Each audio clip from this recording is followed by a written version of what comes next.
السلام علیکم، میں حفظہ بھاری افسان ہم ہیں۔ ہر رنگ نسل قوم کے لوگ اس بات میں بہت زیادہ دلچسپی رکھتے ہیں کہ مرنے کے بعد کیا ہوتا ہے۔ کتاب قبر کی پہلی رات اور زاد راہ میں ایسے بہت سے واقعات ملتے ہیں جس سے ہمیں آنے والے وقت کے بارے میں آگاہی ہوتی ہے۔ یعنی زندہ رہنے کے بعد جب انسان مر جاتا ہے تو مرنے کے بعد اس کے ساتھ کیا کیا ہوتا ہے اور یا وہ جن مراحل سے گزرتا ہے ان کے نام اور طریقہ کار کیا ہے۔ انہی مقامات میں سے ایک مقام برزخ ہے کہ برزخ میں کیا ہوتا ہے۔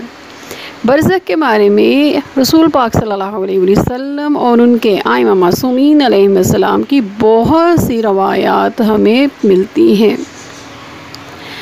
اسی طرح ایک عالم دین والد کا اپنے بیٹے کے ساتھ مرنے کے بعد ایک مکالمہ تاریخی حیثیت رکھتا ہے۔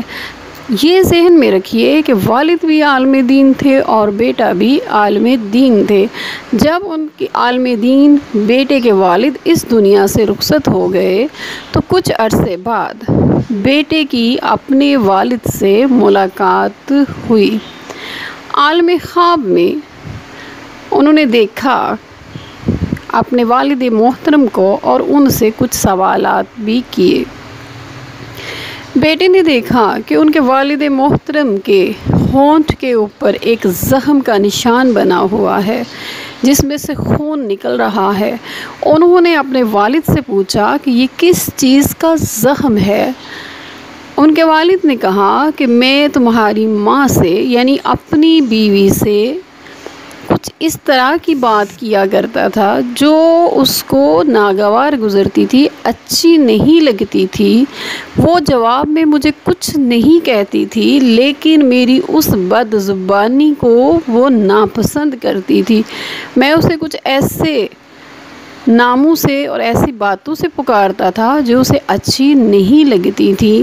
یہ زخم مجھے میرے اس گناہ کی سزا کے طور پر ملا ہے۔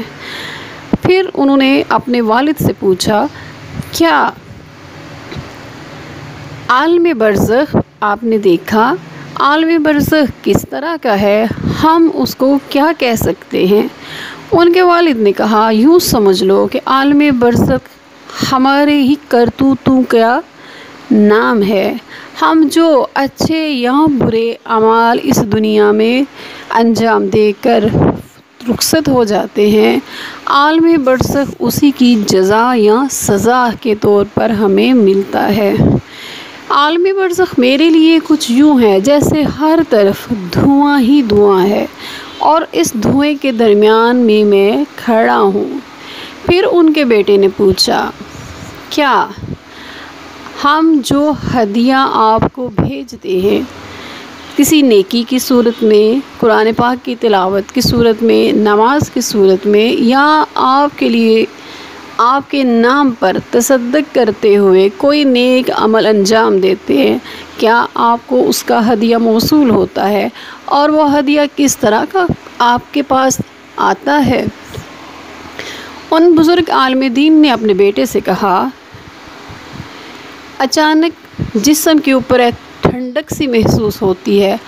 آپ جو بھی ہدیہ مجھے بھیجتے ہیں وہ مجھ تک جب پہنچتا ہے تو میرے اوپر یہ جو ایک دباؤ ہے، گرمی ہے، یہ کم ہو جاتی ہے اور کچھ دیر کے لیے میرے جسم کے اندر ٹھنڈک محسوس ہوتی ہے۔